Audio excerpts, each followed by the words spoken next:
नमस्कार दोस्तों, जैसा कि आप सबको पता है कि लोकसभा चुनाव इस समय अपने पूरे सवाब पर है और 6 चरणों के चुनाव संपन्न भी हो चुके हैं। लेकिन इसी बीच लोकसभा चुनाव के बीच एक बार फिर से इंडिया गठबंधन के साथ ही अखिलेश यादव ने फिर से कुछ ऐसा कहा है जिसका सीधा असर लोकसभा चुनाव के 7वें चरण यानी कि अंतिम चरण पर पड़ सकता है।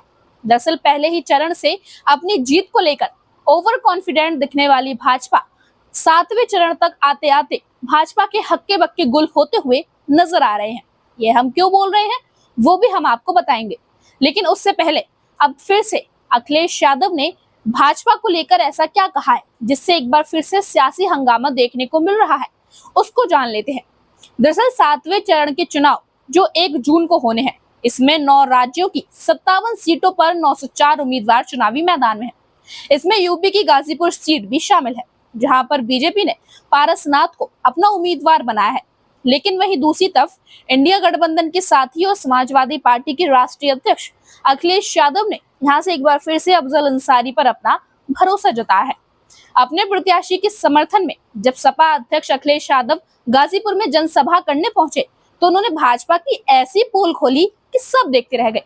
चलिए बिना वक्त जाया किए हम आपको पूरी कहानी तफ्तीश से बताते हैं। दरअसल जब से लोकसभा चुनाव का बिगुल बजा है तब से किसी न किसी बात को लेकर सपा बीजेपी पर हमला बोलती हुई नजर आती है। वहीं अब एक बार फिर से अखिलेश यादव ने कुछ ऐसा कहा है जिसका सीधा असर बीजेपी की गाजीपुर सीट पर पड़ सकता है। दरअसल बीजेपी पर जुबानी हमला बोलते हुए समाजवादी पार्टी के राष्ट्रीय अध्यक्ष अखिलेश यादव ने कहा है कि बीजेपी के लोग थर्रा गए हैं, उनको समझ नहीं आ रहा है कि वो क्या करें। इस दौरान जनसभा में अखिलेश यादव के साथ बलिया से सपा प्रत्याशी सनातन पांडे भी मौजूद थे। अखिलेश यादव यही नहीं रुके, उन्होंने बीजेपी की अग्निवीर योजना पर भी सवाल खड़े किए। उन्होंने कहा कि अग्निवीर व्यवस्था जो आपको कभी शहीद का दर्जा दे ही नहीं सकती, भाजपा ने ऐसी अग्निवीर व्यवस्था का शुरू किया है। सपा सुप्रीमो ने आगे कहा कि 4 जून के बाद अग्निवीर जैसी नौकरी हमेशा हमेशा के लिए खत्म कर दी जाएंगी। अखिलेश यादव ने आरोप लगाया कि एम्बुलेंस योजना जो सपा सरकार में शुरू की गई थी, इन लोगों ने उसे भी बर्बाद कर दिया। पुलिस की 100 नंबर वाली व्यवस्था जो भी सपा सरकार में चालू की गई थी, उसे भी 112 करके इन्होंने खराब कर दिया है। इस दौरान सपा सुप्रीमो ने एक बड़ा दावा भी किया है। बहुजन समाज पार्टी यानी कि बसपा और भाजपा ने हाथ मिला लिया है, ऐसा सपा अध्यक्ष अखिलेश यादव ने भरी जनसभा में दावा किया है। सपा सुप्रीमो ने इस दौरान बसपा से अपील भी की है कि बसपा गाजीपुर में अफजल और बलिया में सनातन पांडे को अपना वोट करे।